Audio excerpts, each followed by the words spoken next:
2025 से पहले बिहार में ये शो करना है कि भाई एनडीए सरकार आने से बहुत फायदा हुआ है, और 2020 में इतना भारी बहुमत से जीत करके भी 2020 में किसी भी तरह से सरकार बनती हो तो ये निश्चित रूप से चिंता का कारण जरूर है। आखिर कहाँ चूक हो गई, वोटों का प्रतिशत और अन्य चीजें अंतर पड़ गया था दोनों गठबंधन में। ये पूरा गठबंधन को अगर देख लीजिए आप तो सब मिलाकर के 34-85 मतलब 35% के आसपास वोट आया था, जो कि बहुत कम था लोकसभा चुनाव की। वो कौन सी कमजोर कड़ी है जिसके कारण हम 19 सीटें हारे। लेकिन हमने बहुत पहले इस बात को आइडेंटिफाई किया था कि 19 सीटों पर हार का कारण क्या रहा।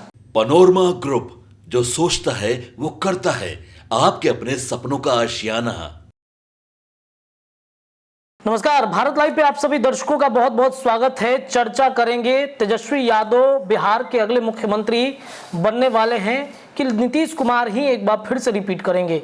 लालू प्रसाद यादव और तेजस्वी यादव के तरफ से जो लगातार बयान आ रहे हैं कि 2025 में आरजेडी अपना सरकार बना रही है, तो क्या नीतीश कुमार अपना रिप्लेसमेंट तेजस्वी यादव को देख रहे हैं या फिर कोई और होगा? एनडीए गठबंधन में भी कई ऐसे चेहरे हैं जिन पर भारतीय जनता पार्टी इस बार 2025 में शायद सोच सकती है। हालांकि तय तो नीतीश कुमार के चेहरे पर हो गया है, लेकिन तेजस्वी भी बड़ी मजबूती के साथ तैयारी में जुटे हुए हैं और देखना बड़ा दिलचस्प है कि क्या करते हैं तेजस्वी यादव। चर्चा गर्म में आज तमाम विषयों पर चर्चा होगी। बाबा हमारे साथ जुड़ गए हैं। नीतीश को तेजस्वी या कोई और करेगा 2025 में रिप्लेस? विधानसभा चुनाव से पहले आएगा असली सरप्राइज। क्या वाकई में मतलब फिर से नीतीश कुमार के लिए दरवाजे खोले जा रहे हैं क्या आरजेडी के? देखिए रत्नेश, 2019 का चुनाव हम लोग अगर देखते हैं बहुत करीब से जी, तो 2019 के चुनाव में एनडीए का प्रदर्शन बहुत बढ़िया हुआ था। अब इससे बढ़िया प्रदर्शन की उम्मीद शायद मैंने बेमानी होगी। जी, कहा गया था कि 40 सीट जीत करके आएंगे 2024 में, हुआ क्या ये आपने देखा। लेकिन 2019 के चुनाव की हम चर्चा इसलिए कर रहे हैं कि आने वाले 2020 के चुनाव में जो विधानसभा का हुआ उसमें और 19 के चुनाव में क्या सिमिलरिटी थी और 2024 और 25 के चुनाव में क्या होने वाला है। इन दोनों चीज़ों को अगर हम बहुत गंभीरता से देखते हैं और हमने आंकड़ों के हिसाब से समझाने की पहले कोशिश भी की है, लेकिन अब जो परिस्थितियां बनी हैं वो परिस्थितियां बहुत सारी बातों को कह रही हैं। नीतीश कुमार का रिप्लेसमेंट लगभग तैयार हो चुका है। हालांकि नीतीश कुमार को एनडीए ने मान लिया है कि वही हमारे नेता होंगे और 2025 का चुनाव भी उनके नेतृत्व में ही लड़ेंगे। इसके लिए नीतीश कुमार ने अलग अलग तरीके से अपनी रणनीति बना ली है। जैसे संजय झा को आगे कर देना, संजय झा को आगे करके वो मेन फ्रेम से थोड़ा सा अलग हुए हैं कि कंट्रोवर्सी से दूर रहें, जिससे कि उनके मुख्यमंत्री बनने और जो 2025 में उनके नेतृत्व में चुनाव लड़ा जाना है उससे उनको थोड़ा सा रिलैक्स मिले तो आगे वो बहुत सारी चीज़ें सोच और कर सके। केंद्र सरकार से बहुत कुछ लेना है। 2025 से पहले बिहार में ये शो करना है कि भाई एनडीए सरकार आने से बहुत फायदा हुआ है। तो ये सारी परिस्थितियां और सारी स्थितियां तो बन ही रही हैं, लेकिन 2019 में और 2020 में इतना भारी बहुमत से जीत करके भी 2020 में किसी भी तरह से सरकार बनती हो तो ये निश्चित रूप से चिंता का कारण जरूर है। आखिर कहाँ चूक हो गई, क्योंकि 2019 में आप 39 सीट जीत करके आते हैं जी, और 2020 का चुनाव होता है तो आप बैकफुट पे चले जाते हैं। तो इसके पीछे का आप कारण खोजिए। कारण खोजने में बस एक ही कारण नज़र आता है कि 2020 में जो गठबंधन था 2019 से भिन्न था। यानी 2019 में जो गठबंधन था वो टूट गया था दोनों ही खेमे से जी। 2020 में नए गठबंधन बने थे और कई अलग अलग गठबंधन भी बन गए थे, जिससे वोटों का जो है बिखराव हो गया था। बिल्कुल, साथ होके भी कई लोग मतलब साथ नहीं थे। अब आप इसी बात से अंदाजा कीजिए कि 39 सीट जीत करके आई थी, जिसमें 53.25% वोट आया था और वहीं विपक्ष को 30.76% वोट आया था, मात्र एक सीट आई थी। लेकिन वही अगर 2020 के चुनाव की आप बात करें तो 2020 के चुनाव में अकेले दम पर आप समझिए कि जो 97 लाख वोट लेकर के आई थी राष्ट्रीय जनता दल, और पूरा ओवरऑल मिला करके देखिएगा तो वोटों का प्रतिशत और अन्य चीजें अंतर पड़ गया था दोनों गठबंधन में। ये पूरा गठबंधन को अगर देख लीजिए आप तो सब मिलाकर के 34-85 मतलब 35% के आसपास वोट आया था, जो कि बहुत कम था लोकसभा चुनाव से। वहीं दूसरी तरफ 34% वोट लेकर के आया था, मैंने 0.1% वोट का अंतर था, जिससे कि एनडीए की सरकार बनी थी और महागठबंधन सरकार से वंचित रह गया था। सीटों की अगर बात करते हैं तो 243 में से 125 सीट जीत करके आई थी एनडीए गठबंधन और 110 सीट जीत करके आई थी महागठबंधन, जबकि अन्य लोगों के पास भी 6-7 सीटें थी, जिसमें 6 सीट ग्रैंड अलायंस के पास था, 1 सीट लोक जनशक्ति पार्टी के पास था, 1 सीट निर्दलीय था। इसको भी अगर मिला के देख लेते हैं आप, तो यही वो अंतर था जो पैदा हुआ और इसी अंतर के कारण तेजस्वी यादव मुख्यमंत्री कुर्सी से बाहर रह गए। अब 2025 का चुनाव है और 2025 के चुनाव को अगर बारीकी से आप देखना शुरू करें तो 2025 के चुनाव में आपको साफ साफ नजर आएगा कि 2024 में 9 सीटें घटी हैं। इसका मतलब है कि परसेंटेज भी घटा है। तो आपको ये भी याद होगा कि आप राष्ट्रीय जनता दल भले कम सीट 4 सीट जीत करके आई है, लेकिन वोट उसको अधिक मिला। इस बात की चर्चा तेजस्वी कर भी रहे थे निश्चित अपने कार्यकर्ताओं से कि भाई अब ऐसी स्थिति में तेजस्वी यादव ने एक और बड़ा बीड़ा उठाया है और वो बीड़ा उठाया है कि आइडेंटिफाई करने की कोशिश कर रहे हैं कि वो कौन सी कमजोर कड़ी है जिसके कारण हम 19 सीटें हारे, जिसके लिए भी खबरें हमने की थी। आपको पता है कि मीडिया जगत में इस खबर को हाथों हाथ लोक लिया गया था। मतलब कितने ये सारे विधायक रडार पर हैं, उनके रडार पे हैं। तो इस खबर को आज तक आप देखिए, वही खबर लगातार थोड़ा तेल थोड़ा नमक थोड़ा मिर्च लगा के चल रहा है। लेकिन हमने बहुत पहले इस बात को आइडेंटिफाई किया था कि 19 सीटों पर हार का कारण क्या रहा, जबकि बहुत कांटे की टक्कर थी। और ये बातें शुरू से ही नमन जी लगातार ये कह रहे थे कि इस बार का चुनाव जो है वो कांटे की टक्कर वाला होगा। हार जीत का परसेंटेज पिछली बार की तरह 19 की तरह नहीं होगा।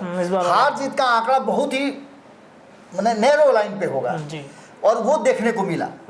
इसके अलावे अब जो वर्तमान परिस्थिति बनी है उसमें आप अगर एनडीए गठबंधन की तरफ ध्यान देते हैं तो एनडीए गठबंधन की तरफ एक बात तो साफ साफ नजर आ रहा है कि एनडीए गठबंधन कहाँ आकर के टिका हुआ है। तो आप रुपौली पहुंच जाइए, रुपौली में पूरा एनडीए गठबंधन आपको नजर आएगा। क्यों नजर आएगा? जिताना है वहाँ। नीतीश कुमार को ये एहसास दिलाना है कि हम आप लोग आपके साथ मजबूती से हैं, पहली बात। दूसरी बात कि आप उस जगह तक इंतजार कीजिए जब सीट शेयरिंग का फार्मूला तक बात पहुंचे, क्योंकि पिछली बार आखिर कहाँ मामला गड़बड़ाया था, सीट शेयरिंग फार्मूले पर ही गड़बड़ाया था। तो क्या इस बार आप इनकार कर सकते हैं कि नहीं गड़बड़ाएगा? इस बार तो अब चिराग भी साथ हैं, उपेंद्र कुशवाहा साथ हैं, ये लोग का हाई डिमांड होगा सीट का। निश्चित रूप से इस बार सीट शेयरिंग का समझौता और ज़्यादा पेचीदा होगा। नीतीश कुमार और भारतीय जनता पार्टी के बीच में पहले तो इसी में दोनों में गड़बड़ाएगा मामला, क्योंकि दोनों 12-12 सीटों पर है और नीतीश कुमार उसमें से दावा करेंगे कि हम तो 16 में से 12 ना हैं, आप 17 में से 12 हैं, तो आप ही कम कर लीजिए। एक यहाँ मामला अटकेगा। दूसरा, अब भारतीय जनता पार्टी की तरफ से सुन रहे होंगे लगातार कई पुराने नेता हैं जो पुराने चावल जो है अब आ रहे हैं सामने कि भैया आप अपने दम पे क्यों नहीं लड़ रहे हैं, अपना मुख्यमंत्री का चेहरा क्यों नहीं दे रहे हैं। और भारतीय जनता पार्टी ये रिस्क लेना नहीं चाहती है। इसके अलावे बहुत सारी परिस्थितियां बदली हैं। परिस्थिति ये बदली है कि चिराग पासवान ने प्रूफ किया अपने आप को। 4 साल तक अज्ञातवास में रहने के बाद जब उनको मौका मिला 5 सीट पर चुनाव लड़ने का, तो 5 सीट जीत करके 100% स्ट्राइक दे करके उन्होंने ये दावा कर दिया है कि हमको भैया कम से कम 30 से 35 सीट तो ऐसे ही मेरा बनता है, हम 40-50 से कम में लड़ेंगे नहीं।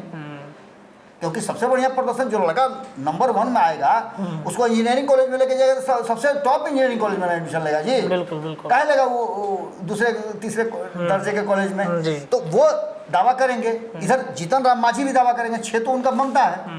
अगर आंकड़ों के हिसाब से देख लें तो 6 तो उनका बनता है। तो कहेंगे नहीं 6 का है भाई, पिछला बार हमको 9 को दिए थे, इस बार हमको 15 को दीजिए, 1 दर्जन से ज़्यादा चाहिए। निश्चित रूप से कहेंगे। ये चीज़ें सब हैं।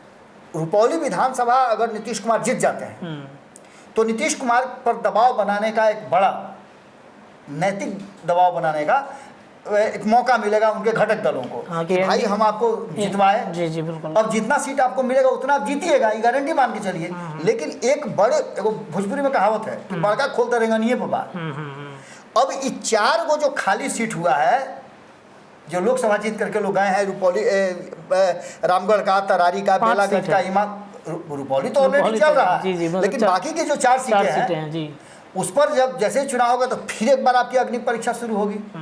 फिर आप एक जगह आइएगा, वहाँ भी ये दावा चलेगा कि एनडीए जीत करके आता है कि चूंकि इसमें 3 सीट तो महागठबंधन की है, एक ही सीट नहीं एनडीए का है। अगर इसमें से जीत करके अधिक सीट आता है तो यहाँ भी एक नैतिक दबाव बनेगा। ये जो 4-5 सीटें हैं बाबा, अगर रुपौली को छोड़ दिया जाए, सासाराम, तरारी, बेलागंज, इमामगंज, इस जगह पे भी तो एनडीए गठबंधन के जो साथी हैं उस सीट की डिमांड करेंगे। बिल्कुल करेंगे। जीतन राम मांझी तो जैसे रामगढ़ की बात कर लीजिए, तो रामगढ़ में कांग्रेस कहेगा कि हम लड़ेंगे, क्योंकि यहाँ बीजेपी भी अपना दावा करेगी और जदयू भी दावा करेगी। तो एक तरफ जहाँ एक तो महागठबंधन में यह बात अटकेगा कि भैया हमको एक सीट दीजिए। दूसरी तरफ आपको बताते हैं, तरारी की बात करें तो यहाँ लोक जनशक्ति पार्टी भी दवा कर रही है। उसके बाद फिर सुनील क्या नाम है उनका, सुनील पांडे जी। सुनील पांडे भी वहाँ यहाँ हैं। बेलागंज की बात करें तो बेलागंज में 2-3 उम्मीदवार सामने नजर आ रहे हैं। सुरेंद्र यादव चाह रहे हैं कि हमारे अपने बेटा को उतारे। यहाँ पर रामगढ़ की बात करें तो सुधाकर सिंह अपने भाई को चाह रहे हैं कि वो उतरे। इसके बाद इमामगंज की बात करें तो जीतन राम मांझी अपनी बहू को या दामाद को या किसी और को अपने परिवार में खड़ा कर सकते हैं। ये बातें जो हैं लगातार जो चल रही हैं उसके आधार पर ये सारी बातें नजर आ रही हैं कि बहुत ज़्यादा उठापटक नहीं होगा, लेकिन एनडीए जीते इस बात को लेकर के, ये चारों सीट एनडीए जीते, इसकी कहीं ना कहीं कोशिश की जाएगी। ये सब जगह पर अगर टिकट में बंटवारा नहीं हुआ तो एनडीए मजबूत दिखेगा यहाँ पे। निश्चित रूप से एनडीए में, वही तो मैं कह रहा हूँ कि जो जीती हुई सीटें हैं, 3 सीटें इसमें महागठबंधन की जीती हुई है और 1 सीट एनडीए की है। एनडीए चाहेगा कि ये चारों सीट हम जीतें, जिससे कि 2025 पर नैतिक दबाव विपक्ष पर पड़े। और तेजस्वी यादव ऐसा करने से पहले वो बहुत कुछ सोचेंगे, कारण कि तेजस्वी यादव ने अब यहाँ से जीत करके आए हैं सुधाकर सिंह, तो उनका नैतिक हक भी बनता है, देंगे टिकट। यहाँ पर तरारी की बात करें, सुदामा प्रसाद जीत करके आए, तो ये सीट आपको पता है कि सीपीआईएमएल की है, तो सीपीआईएमएल छोड़ेगी नहीं। बेलागंज की सीट की बात करें तो सुरेंद्र यादव उनके अपने पुत्र को लड़ना चाहते हैं, तो वो भी नहीं छोड़ेंगे और मजबूत भी हैं, क्योंकि वहाँ से कई बार चुनाव जीतते आ रहे हैं। बेलागंज की एक बड़ा अलग तरह की कहानी है। इस बेलागंज सीट पर ही अभय कुशवाहा को हरा करके वो आए थे जी। तो आप समझ लिए, वही अभय कुशवाहा उनके लिए प्रचार करेंगे, उनके पुत्र के लिए प्रचार करेंगे, दोनों मंच पर बैठे हुए थे निश्चित रूप से। तो ये पूरी परिस्थितियां जो है ना घुमा फिरा करके यहाँ आ रही हैं कि एक तरफ जहाँ नीतीश कुमार को तेजस्वी यादव रिप्लेस करने के लिए पूरी रणनीति बना रहे हैं, वहीं एनडीए गठबंधन में भी सीट शेयरिंग का जो समझौता होगा, उस समझौते पर सब कुछ टिका हुआ है और वहां जाकर के एक पेच फंसेगा, जैसा कि पिछले 2020 में फंसा था। दोनों ही गठबंधन में फंसा था। उस गठबंधन के लोग इधर कूद गए थे, उस गठबंधन के लोग उधर कूद के गए थे और कुछ लोगों ने अलग से अपना गठबंधन बनाया था। इसमें अभी मुकेश सहनी की भी पार्टी है, बिल्कुल वो भी आ सकती है, बिल्कुल मुकेश सहनी की पार्टी है। तो ऐसी स्थिति में जो आंकड़े बनते हैं, उन आंकड़ों के हिसाब से जो वर्तमान परिस्थिति है, उस परिस्थिति के हिसाब से साफ साफ नजर आता है कि 100 सीट से कम, यानी कि 70 से 72 सीटें अगर विधानसभा वाइज देखा जाए तो 12 सीटें 72 से 75 हो सकता है। तो 75 सीटें इन दोनों गठबंधन के बड़े घटक दलों को बनता है। बाकी की सीटें उनको अपने घटक दल में बांटना पड़ेगा, क्योंकि 10 सीटें जो हैं, 10 छक्का 60 सीट और बचता है ना जो विपक्ष के पास है, उन 60 सीटों में से ही डिस्ट्रीब्यूशन होना है। 72 सीट तो यहाँ हो गया, बाकी के 60 सीटें जो हैं उसमें से किसको ज़्यादा किसको कम देना है। यानी कि कमोबेश ये देखा जा रहा है कि नीतीश कुमार ने महागठबंधन में रहते हुए 2015 में जैसे 101 पर समझौता किया था, लगभग उसी के इर्द गिर्द रहेगा। अब ऐसी स्थिति में अगर नहीं होता है ऐसा, तो आप सम्राट चौधरी को फ्रेम में देख सकते हैं, आप यहाँ चिराग पासवान को फ्रेम में देख सकते हैं, और ये सभी लोग मुख्यमंत्री के प्रबल दावेदारों में से एक है। नीतीश कुमार से मिलने भी जा रहे हैं लगातार, नीतीश कुमार से मुलाकात हो रही। अब इन सभी चीज़ों के साथ साथ नीतीश कुमार ये चाहेंगे कि चिराग पासवान उनके बहुत करीब रहें और चिराग पासवान को इतनी सीटें न मिल जाए कि वो भारतीय जनता पार्टी के साथ मिल करके इनको साइड कर दे। ये सारी दांव पे सभी खेले जाएंगे।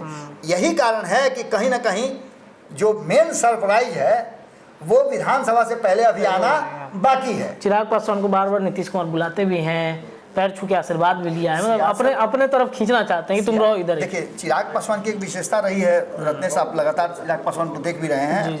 चिराग पासवान कभी भी अगर नीतीश कुमार के सामने आते हैं, चाहे उनसे दोस्ती हो या नहीं हो, मन मिलता हो या नहीं मिलता हो, पैर छूकर प्रणाम करने का उनका सिलसिला कभी बंद नहीं हुआ है। और उन्होंने कभी भी मेरे मुख्यमंत्री छोड़कर दूसरा कुछ नहीं कहा।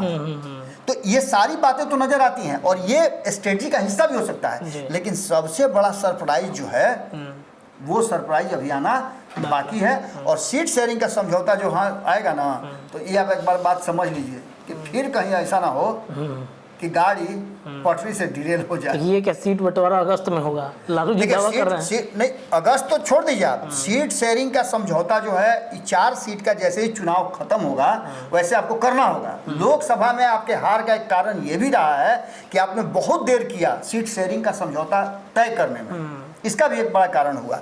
इसके साथ साथ अब जबकि 2025 के चुनाव की तैयारी में आप पूरी तरह से आ चुके हैं, ज़मीन उसका तैयार हो गया है, आप प्रैक्टिस शुरू कर चुके हैं, तो ऐसी स्थिति में अगर पहले से आप तय कर लें बिना किसी हीन हुज्जत के, तो निश्चित रूप से आपको मौका मिलेगा आने वाले 2025 के चुनाव में बेहतर प्रदर्शन करने का।